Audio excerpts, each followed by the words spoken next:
Olá, bem-vindos ao programa Diálogos. O nosso convidado de hoje dispensa apresentação. É um dos intelectuais e políticos mais respeitados do país e no exterior, uma referência para os brasileiros, sobretudo nesses momentos de crise. É um elder statesman, um velho estadista. Vamos ver quem é.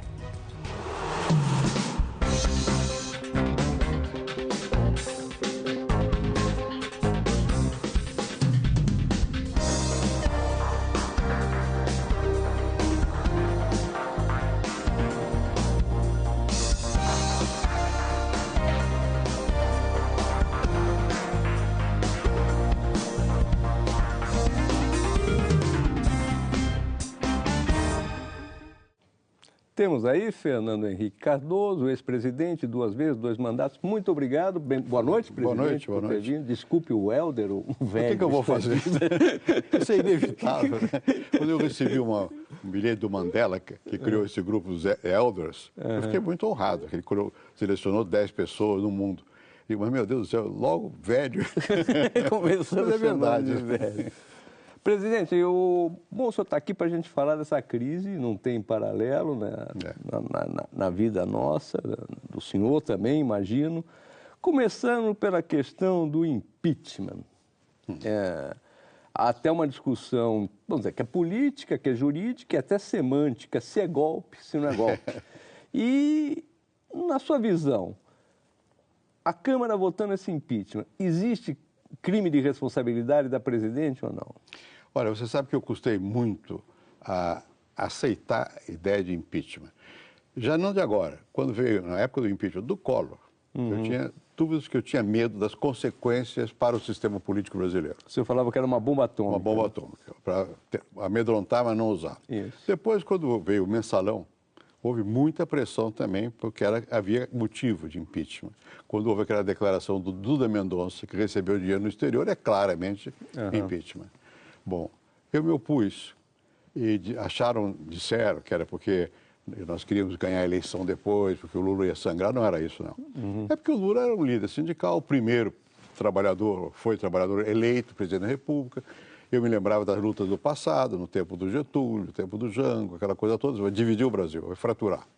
Bem, agora o que aconteceu? Por que razão eu passei a admitir a necessidade da discussão sobre o impeachment? Porque, na verdade, nós estamos numa situação em que as pessoas percebem que tem muita coisa ruim no país e que, de alguma maneira, o presidente Dilma não conseguiu superar essas dificuldades. Isso na economia é claro, é óbvio. Na política também. Ele perdeu a capacidade de realmente levar adiante o país. Bom, isso é razão para o impeachment? O impeachment é um processo político-jurídico. Né? E não é criminoso propriamente, não é criminal propriamente, é mais administrativo. Bom, mas, na verdade, a base mesmo é política, muito mais do que jurídica. Né? Mas a Constituição fala em crime de responsabilidade. Mas se você leu a Constituição, Li. ela é tão ampla. Cabe tudo ali. Cabe tudo ali. E a lei específica sobre o impeachment, que é de 1950, é mais ampla ainda. O que chamam de pedalada fiscal, que é difícil para o povo entender, mas claramente é um desrespeito ao orçamento, um desrespeito à lei de responsabilidade fiscal. Eu vi até um dos defensores aí dizendo, mas a lei de responsabilidade fiscal não implica impeachment. Ora, meu Deus, como não? É porque fala do orçamento e não da... Sim, mas a lei de responsabilidade fiscal é posterior. Né? Então, eu acho que a discussão sobre o impeachment cabe e claramente não é golpe. Golpe é outra coisa. Golpe é quando você Mas mesmo não havendo motivo jurídico... Não, tem que haver o motivo. Há motivos. Se não houver motivos, não. Mas há motivos, quer dizer, há alegação de motivos, pelo menos. Bom, quem que vai discutir se o motivo vale mesmo ou não? A Câmara. É o Senado. Não, a Câmara aceita abrir o processo. Eu imagino que a Câmara possa abrir até pela suspeita. Quem vai dizer teve ou não teve é a análise, é o Senado. Então tem todo o processo legal e tal. É bom? Claro que não é bom. Claro que não é bom você ser obrigado a passar por um processo de impeachment. Não sei se você se lembra, há algum tempo eu escrevi, presidente, por que não resigna? Por que não renuncia? Por que não propõe ao Congresso mudar certas regras fundamentais do Brasil que precisam ser mudadas? E sai. E sai na glória. Né? Ela agora diz que não sai. Vamos supor que é difícil saber se vai haver o impeachment ou não, porque aí é votação. E o governo vai fazer o que puder para evitar. Depende um pouco da reação da sociedade e tal. Suponhamos que não haja impeachment. O que vai acontecer? As forças vão focar no Tribunal Superior Eleitoral. Para ver se as contas da campanha... Quer dizer, então nós estamos numa situação que não tem boa saída. Agora, e a questão da legitimidade, presidente? Ela teve 54 milhões de votos. O Collor teve mais, proporcionalmente. Bom, mas ela vai ser votada por a comissão da Câmara que está estudando lá, que são 35 membros, mais da metade é réu em processo de corrupção. O presidente da Câmara é o homem mais honesto do Brasil desde o dilúvio. Então, essa situação, como é que fica? Mas essa é a situação que é a dificuldade brasileira. Ou você mantém as instituições e aceita que elas existem tal como são, com as tenta suas notórias imperfeições. E melhora, né? Tenta melhorá-las, ou então faz o quê? Aí é golpe. Né? Eu sou absolutamente a favor da Constituição.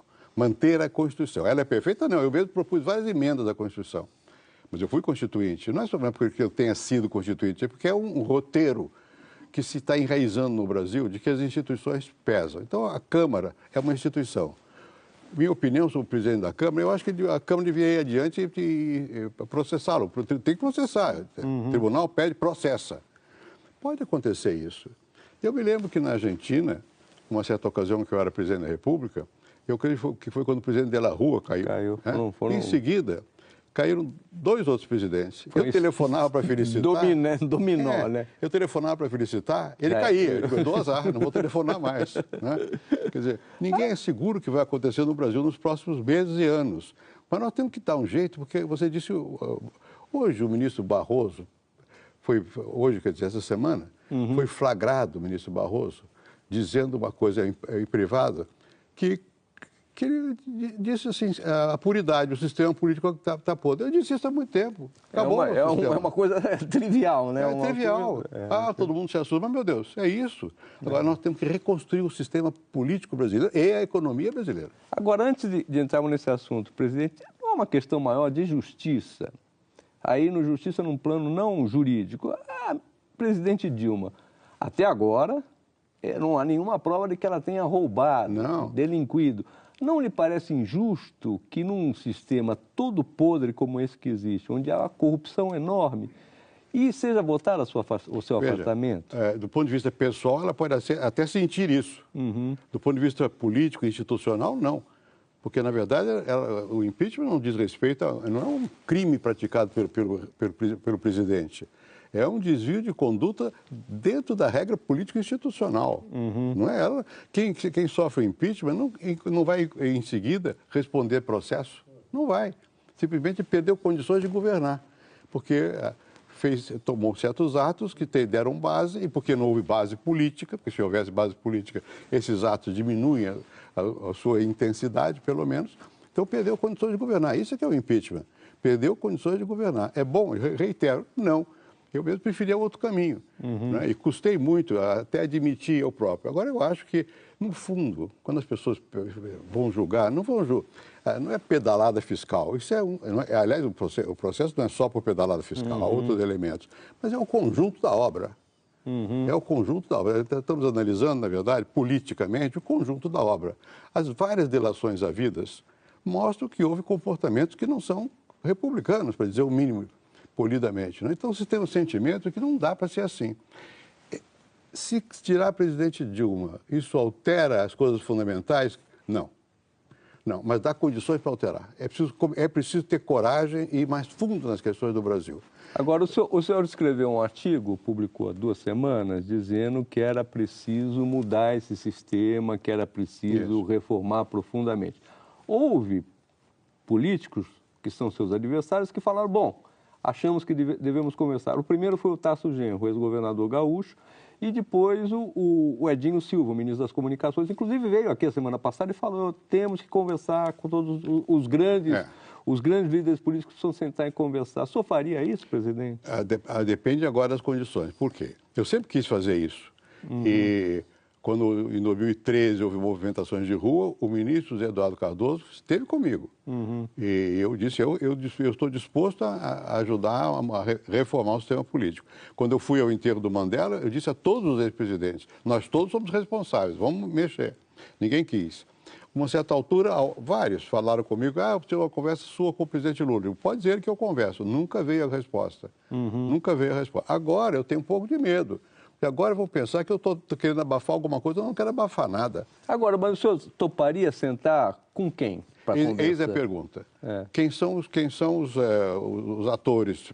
Os interlocutores. Os interlocutores. Em primeiro lugar, eu não sou o presidente do partido. Eu sou ex-presidente da República, ex-presidente de honra. Então, eu nunca avanço o sinal. Eu não tenho pretensões a ter poder. Eu quero ver. Mas o senhor é uma referência na política nacional. E nesses termos é que eu acho que é importante isso. Eu acho que nós temos que criar uma condição no Brasil. Suponha que haja impeachment. Você não pode imaginar que você vai eliminar atores e políticos importantes. Por exemplo, o PT. O PT é um partido que faz parte da vida política e social brasileira. Os que imaginam que vão acabar com o PT estão prestando um desserviço à democracia. Não é isso. Vai ter que sentar num dado momento sem que o PT venha com mania de hegemonia.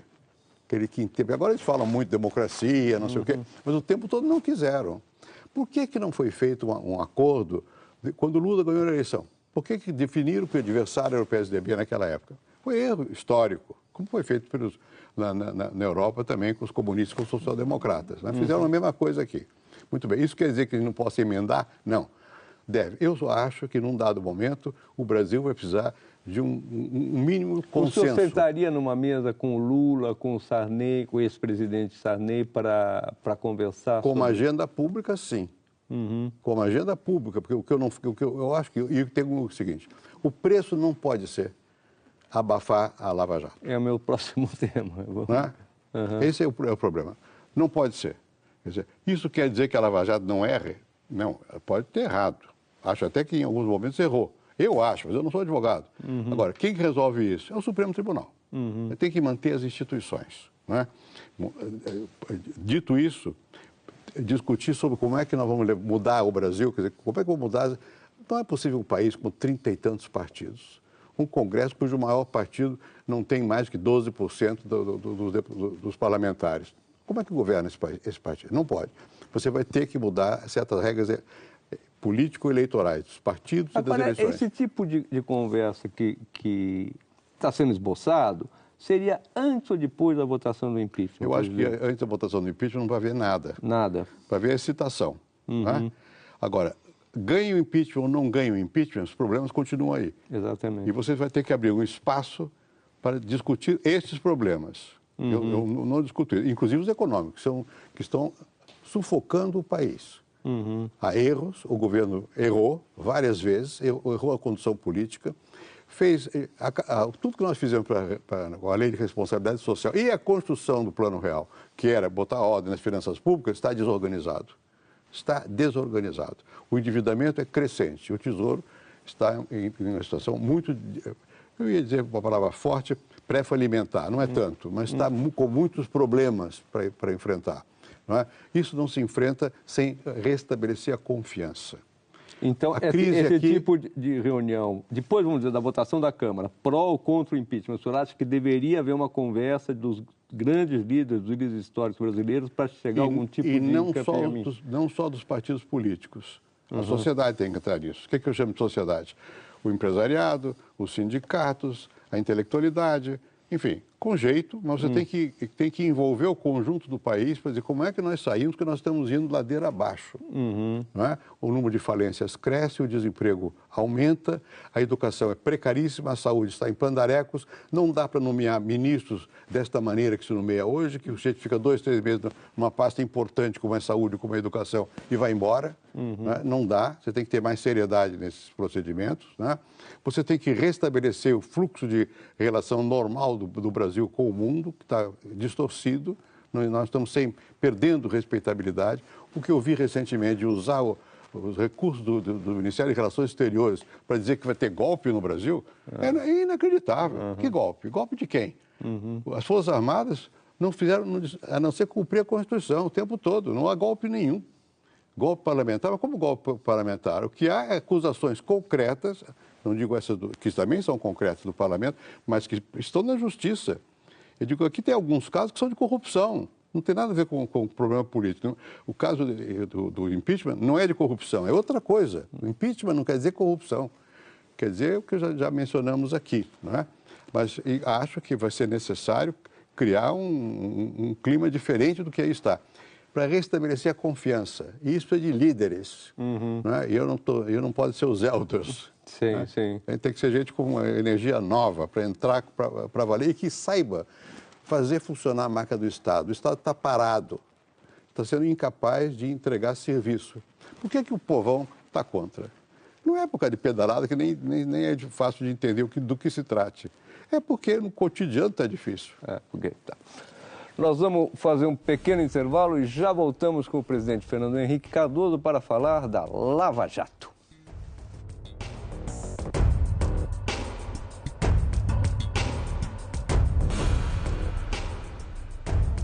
Voltamos com o presidente Fernando Henrique Cardoso e agora vamos falar de corrupção, presidente. A Lava Jato. Sim. O que o senhor está achando? O senhor disse que não deve acabar, que deve ser em frente. O que o senhor está achando da Lava Jato? Eu acho que está prestando um grande serviço ao Brasil. Porque, não só simbolicamente, porque, na verdade, nunca houve uma coisa tão profunda alcançando pessoas que têm poder no Brasil. A burguesia brasileira está A burguesia brasileira. Né? A alta plutocracia política. A oligarquia política brasileira. Né?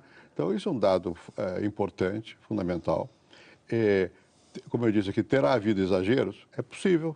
Quais? O senhor poderia enunciar, dizer uns dois? Como eu disse, eu não sou nem advogado, mas às vezes vocês estão mantendo preso pessoas por tempo demasiado longo. Não é? Deve ter alguma razão ou não, mas tem que ver. Segundo lugar, o telefonema. O telefonema. Eu acho que o ministro Teori, eu não entendo de direito, mas a gente tem experiência na vida, agiu bem.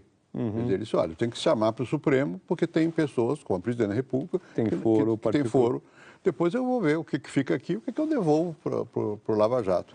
Quer dizer, até agora, das várias apelações havidas de decisões do Lava Jato, do ministro, do juiz Moro, na verdade o Supremo calcionou praticamente tudo. Quer dizer, o Estado de Direito está funcionando. Agora há uma crítica dizendo que não, o Estado de Direito está sendo deixado de lado em questões como essa, da prisão cautelar, de divulgar um telefonema da Presidente da República, de gravar uma comunicação entre advogado e cliente. Bom, no caso foi explicado, né?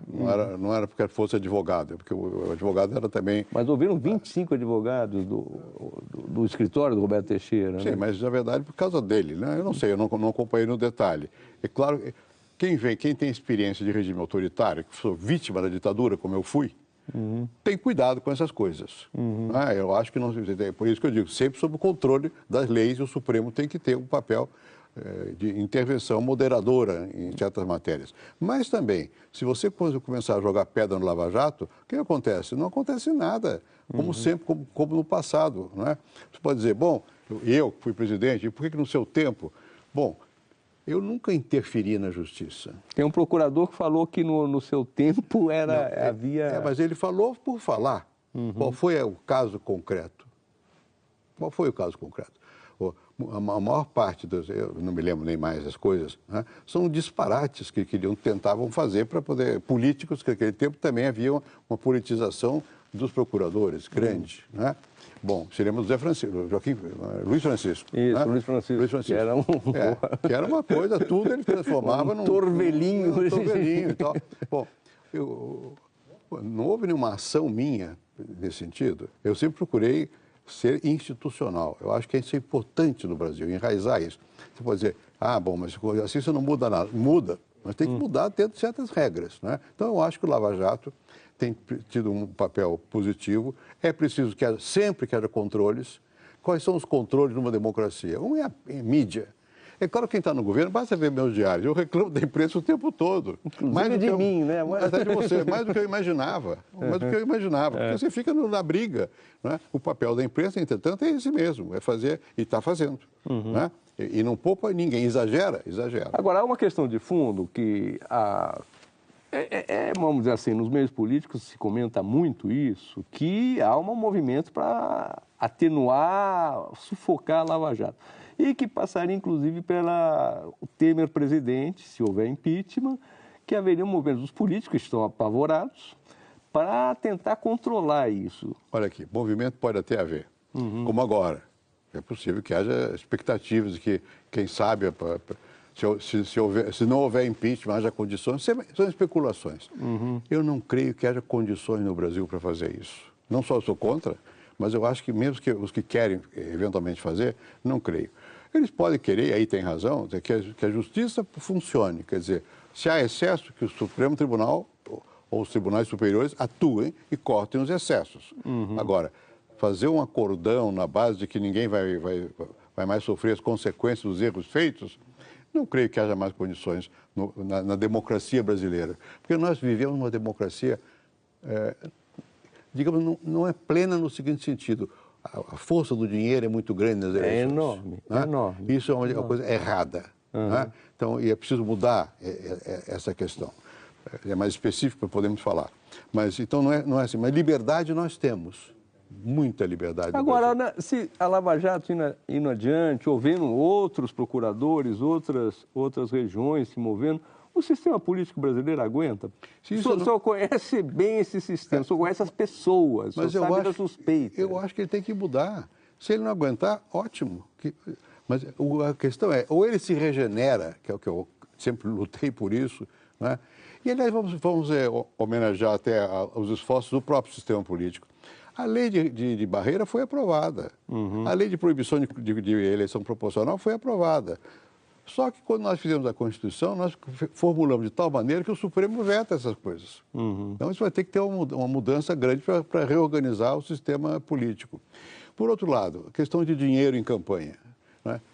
Eu sempre achei que devia haver dinheiro, a empresa poderia doar também. Eu agora começo a ter dúvidas até disso. Até disso.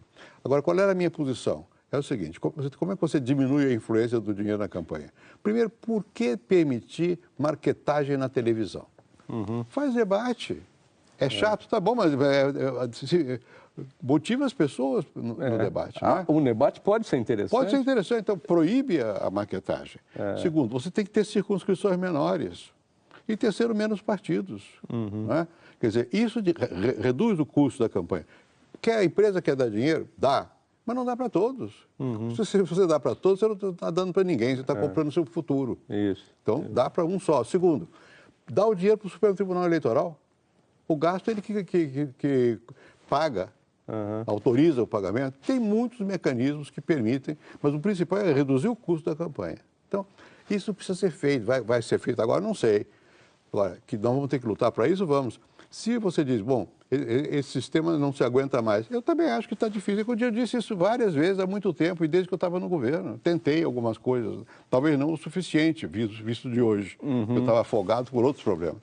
Tinha que repor a economia e começar a funcionar a educação, reforma agrária, essas coisas, né?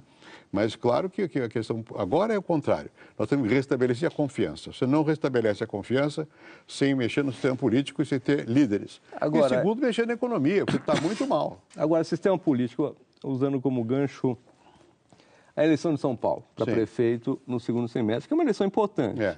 Se, a meu ver, se Fernando Haddad perde, o PT vai mais próximo da cova do que hoje. Se o PSDB também se estrepa, é um outro grande partido brasileiro que vai se esfarelar, já está se esfarelando. E temos aí o seu candidato, que o senhor estava apoiando, que era o André Matarazzo, perdeu e saiu do partido denunciando que aquela prévia foi manipulada, foi corrupta, tudo, e foi para outro partido.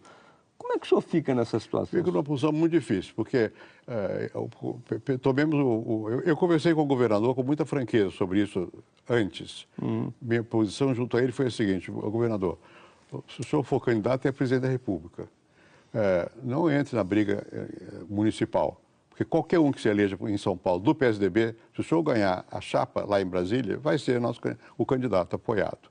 Bem, ele concordou comigo, mas depois, em seguida, entrou. Não é?